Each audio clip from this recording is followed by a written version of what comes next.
Assalamualaikum warahmatullahi wabarakatuh. Di sini saya akan mempresentasikan mengenai International Convergence of Financial Reporting oleh kelompok 2. Sebelumnya saya akan memperkenalkan diri. Nama saya Rara Arifa dengan NPM 1711031121 dan teman-teman saya Rani Karina dengan NPM 1711031120 dan Anissa Citra dengan NPM 1711031123. Yang pertama, mengenai makna konvergensi. Konvergensi adalah suatu keadaan menuju satu titik pertemuan atau memusat. Sedangkan konvergensi standar akuntansi internasional berarti penggabungan atau pengintegrasian standar akuntansi yang ada di setiap negara untuk digunakan dan diarahkan ke dalam satu tujuan yang sama, yaitu IFRS. Konvergensi standar akuntansi pada dasarnya adalah penyamaan bahasa bisnis. Konvergensi berarti mengurangi perbedaan internasional dalam standar akuntansi dengan mengembangkan standar kualitas tinggi untuk digunakan secara internasional dengan tujuan pelaporan keuangan atau pengaturan standar global. Konvergensi akuntansi mencakup konvergensi antara lain: 1. Standar akuntansi yang membahas ukuran dan penyajian.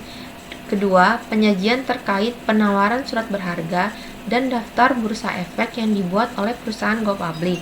Dan yang ketiga adalah standar audit. Selanjutnya adalah konvergensi IFRS. Terdapat dua argumen. Yang pertama, pro konvergensi IFRS. Para pendukung atau pro konvergensi akuntansi mengemukakan beberapa argumen. Yang pertama, mereka berpendapat bahwa komparabilitas laporan keuangan di seluruh dunia diperlukan untuk globalisasi pasar modal. Perbandingan laporan keuangan akan memudahkan investor untuk mengevaluasi investasi potensial dalam sekuritas asing, dan demikian memanfaatkan kemungkinan pengurangan risiko melalui diversifikasi internasional. Yang kedua, dengan adanya konvergensi dapat menyederhanakan evaluasi oleh perusahaan multinasional tentang kemungkinan target pengambil alihan asing.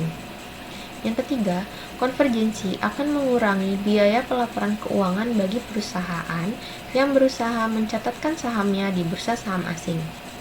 Daftar silang sekuritas akan memungkinkan perusahaan untuk mendapatkan akses ke modal yang lebih murah di negara lain, dan akan memudahkan investor asing untuk memperoleh saham perusahaan. Selanjutnya, perbedaan nasional dalam pelaporan perusahaan menyebabkan hilangnya kepercayaan investor, yang mempengaruhi ketersediaan dan biaya modal. Oleh sebab itu, dengan adanya konvergensi IFRS dapat mengurangi perbedaan tersebut. Kemudian, satu set standar akuntansi yang diterima secara universal akan mengurangi biaya penyusunan laporan keuangan konsolidasian di seluruh dunia, dan audit laporan juga akan disederhanakan. Yang terakhir, perusahaan multinasional akan lebih mudah untuk mentransfer staf akuntansi ke negara lain, karena konvergensi akan membantu meningkatkan tingkat kualitas praktik akuntansi secara internasional, sehingga meningkatkan kredibilitas informasi keuangan. Sedangkan kontrak konvergensi IFRS memiliki argumen, yaitu hambatan terbesar untuk konvergensi adalah besarnya perbedaan yang ada antar negara dan fakta bahwa biaya politik untuk menghilangkan perbedaan tersebut akan sangat besar. Salah satu kendala utamanya adalah nasionalisme, entah karena tradisi yang tertanam dalam, ketidakpedulian yang lahir dari kekuatan ekonomi, atau perlawanan terhadap gangguan pengaruh asing. Beberapa mengatakan bahwa entitas nasional tidak akan tunduk pada badan internasional manapun. Tidak hanya konvergensi yang sulit dicapai, tetapi kebutuhan akan standar semacam itu tidak diterima secara universal. Pasar modal global yang berkembang dengan baik sudah ada dan telah berkembang tanpa adanya standar akuntansi yang seragam. Pasar modal internasional akan memaksa perusahaan-perusahaan yang mendapat keuntungan dari mengakses pasar untuk memberikan informasi akuntansi yang diperlukan tanpa konvergensi. Argumen lain yang menentang konvergensi adalah karena pengaruh lingkungan yang berbeda. Perbedaan akuntansi antar negara mungkin sesuai dan perlu, Misalnya, negara-negara yang berada pada tahap perkembangan ekonomi yang berbeda, atau yang sedang bergantung pada sumber pembiayaan yang berbeda, mungkin harus memiliki sistem akuntansi yang berorientasi berbeda pula. Pihak-pihak yang menentang adopsi IFRS menyatakan bahwa dengan konvergensi IFRS mungkin tidak akan menghasilkan manfaat yang diperlukan, namun hanya menyajikan perubahan akuntansi tanpa memiliki manfaat ekonomis. Selanjutnya adalah di International Accounting Standards Committee atau Komite Standar Akuntansi Internasional yang tujuan dibentuknya untuk mencapai keseragaman prinsip akuntansi dalam pelaporan keuangan yang diterima masyarakat dunia. IASC muncul akibat permasalahan perbandingan prinsip-prinsip akuntansi di negara-negara yang saling berlainan.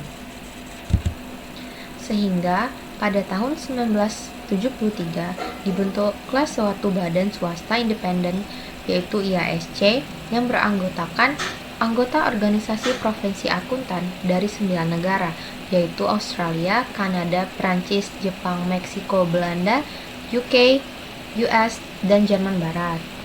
Di tahun 1999, keanggotaan IASC terdiri dari 134 organisasi profesi akuntan dari 104 negara termasuk Indonesia. Dengan tujuan utamanya adalah untuk merumuskan dan menerbitkan standar akuntansi sehubungan dengan pelaporan keuangan dan mempromosikan untuk bisa diterima secara luas di seluruh dunia dan bekerja untuk pengembangan dan harmonisasi standar dan prosedur akuntansi sehubungan dengan pelaporan keuangan. Selanjutnya adalah upaya harmonisasi oleh IASC. Upaya harmonisasi akuntansi di seluruh dunia sebenarnya dimulai sebelum Komite Standar Akuntansi Internasional didirikan pada tahun 1973. Hal ini dikarenakan dalam akuntansi dikenal dengan adanya standar yang harus dipatuhi dalam pembuatan laporan keuangan. Standar tersebut diperlukan karena sangat banyak pengguna laporan keuangan, bahkan untuk satu laporan keuangan yang sama. Jika tidak terdapat standar, maka perusahaan dapat saja menyajikan laporan keuangan yang mereka miliki sesuai dengan kehendak mereka sendiri. Hal ini akan menjadi masalah bagi pengguna karena akan menyulitkan bagi mereka untuk memahami laporan keuangan yang ada. Standar yang ada untuk akuntansi keuangan dibuat oleh Dewan Standar di masing-masing negara. Dewan Standar tersebut menyusun standar akuntansi yang berlaku di dalam negara tersebut dan dipakai oleh entitas yang ada di negara tersebut juga. Karena standar akuntansi dibuat dan disusun oleh masing-masing dewan standar di setiap negara, maka standar akuntansi antar satu negara dengan negara lain sangat mungkin berbeda. Oleh sebab itu, maka dibentuklah IASC. Sebelum IASC dibentuk, pada tahun 1959, Jacob Krenhoff, mitra pendiri sebuah firma akuntan independen Eropa, mendorong agar usaha pembuatan standar akuntansi internasional dimulai. Lalu pada tahun 1961, grup Die Etudes yang terdiri dari akuntan profesional yang berpraktik dan didirikan di Eropa untuk memberikan nasihat kepada pihak-pihak yang berwenang Uni Eropa dalam masalah-masalah yang menyangkut akuntansi. Oleh sebab itu, maka dibentuklah IASC pada tahun 1973. IASC melakukan upaya harmonisasi dari tahun 1973 hingga 2001 dalam beberapa fase yang berbeda. Pada fase awal yang mencakup 15 tahun pertama, aktivitas utama IASC adalah penerbitan 26 standar akuntansi internasional atau IAS yang banyak diantaranya memungkinkan beberapa opsi. IAS mencerminkan upaya untuk mengakomodasi praktik akuntansi yang ada di berbagai negara. Seperti pada tahun 1976, dibentuk Organisasi untuk Kerjasama dan Pembangunan Ekonomi atau Organization for Economic Cooperation and Development (OECD) yang mengeluarkan deklarasi investasi dalam perusahaan multinasional yang berisi panduan untuk pengungkapan informasi. Kemudian dibentuk Federasi Internasional Akuntan atau International Federation of Accounting (IFAC). Kemudian IASC mendirikan kelompok konsultatif yang terdiri dari organisasi non-anggota untuk memperluas masukan-masukan dalam pembuatan standar akuntansi internasional. Fase yang kedua, terdapat dua aktivitas, yaitu yang pertama adalah publikasi kerangka kerja penyusunan dan penyajian laporan keuangan tahun 1989, yang selanjutnya disebut dengan kerangka kerja, yang menetapkan tujuan laporan keuangan, karakteristik kualitatif informasi keuangan, definisi unsur-unsur laporan keuangan, dan kriteria pengakuan elemen laporan keuangan. Sedangkan aktivitas yang kedua adalah proyek komparabilitas laporan keuangan yang tujuannya untuk menghilangkan sebagian besar pilihan perlakuan akuntansi yang saat ini diizinkan menurut standar akuntansi internasional. Dan fase yang terakhir adalah dimulai dengan perjanjian IOSCO pada tahun 1993 dan diakhiri dengan pembuatan IASB pada tahun 2001. Kegiatan utama selama fase ini adalah pengembangan seperangkat inti standar internasional yang didukung oleh IOSCO untuk tujuan daftar silang. Periode ini juga ditandai dengan proposal restrukturisasi IASC dan persetujuan akhir proposal. Selanjutnya adalah The International Accounting Standard Board atau IASB, yang merupakan suatu lembaga independen pembentuk International Financial Reporting Standard atau IFRS. Dewan Standar Akuntansi Internasional atau IASB dibentuk dari mengambil alih dari IASC sebagai pencipta standar akuntansi internasional. Kemudian selanjutnya, dalam menyusun standar akuntansi, IASB menggunakan pendekatan principle base, di mana dari bentuk karakteristiknya, principle base ini cenderung lebih ringkas dan padat. Pendekatan ini menetapkan atau mengatur IFRS hanya pada prinsip utamanya, sehingga tidak memiliki standar-standar yang lebih spesifik untuk industri. Pendekatan principle base ini bertujuan untuk memenuhi tujuan dari IFRS, yaitu meningkatkan transparansi, akuntabilitas, dan keterbandingan laporan keuangan antar entitas secara global. Selanjutnya yaitu IASB Framework atau kerangka kerja IASB, diciptakan untuk menetapkan konsep-konsep yang mendasari penyusunan dan penyajian laporan keuangan. IASB dalam menetapkan standar akuntansinya memiliki kerangka yang berkaitan dengan objektif dari laporan keuangan, kemudian asumsi yang mendasarinya, karakteristik kualitatif yang menetapkan manfaat informasi di dalam laporan keuangan, kemudian definisi, pengakuan, dan pengukuran elemen yang berasal dari mana laporan keuangan disusun. Badan FASB dan IASB telah sepakat bekerjasama untuk menghasilkan kerangka konseptual dalam mengembangkan standar akuntansi untuk menetapkan informasi apa saja yang akan disajikan untuk memenuhi kebutuhan stakeholdernya dengan beberapa usulan dan mencakup beberapa perubahan, diantaranya yaitu fokus pada perubahan lingkungan sejak kerangka asli diterbitkan, meningkatkan dan melengkapi kelalaian dalam kerangka asli, dan berfokus pada kerangka yang ada secara efektif dan efisien. Kemudian memberikan prioritas untuk menangani dan membahas isu-isu lintas sektoral dalam setiap fase yang cenderung menghasilkan manfaat bagi Dewan dalam jangka pendek. Saat ini sudah banyak negara-negara yang mengadopsi IFRS sebagai pedoman dalam pelaporan keuangan. Adapun manfaat yang diperoleh dalam pengadopsian IFRS ini di berbagai negara yaitu: yang pertama, IFRS dapat memudahkan pemahaman atas laporan keuangan dengan penggunaan standar akuntansi keuangan yang dikenal secara internasional. Yang kedua, relevansi laporan keuangan akan meningkat karena lebih banyak menggunakan nilai wajar. Yang ketiga, menciptakan efisiensi penyusunan laporan keuangan. Yang keempat, meningkatkan komparabilitas pelaporan keuangan. Dan yang kelima, meningkatkan arus investasi global melalui transparansi. Selanjutnya yaitu Progress Konvergensi IASB, di mana pada tahun 2001 International Accounting Standard Board atau IASB menggantikan IASC dengan mengemban tanggung jawabnya. Standar IASB dikenal juga dengan International Financial Reporting Standard atau IFRS, yang terdiri atas IAS yang diterbitkan oleh IASC. Kemudian pada tahun 2002, Mahkamah Eropa mengesahkan proposal komisi bahwa hampir semua negara Uni Eropa harus mengikuti standar IASB dimulai pada tahun 2005 dalam keuangan konsolidasi mereka. Dan pada tahun 2004, Australia Accounting Standard Board mengumumkan niatnya untuk mengadopsi IFRS sebagai standar akuntansi Australia.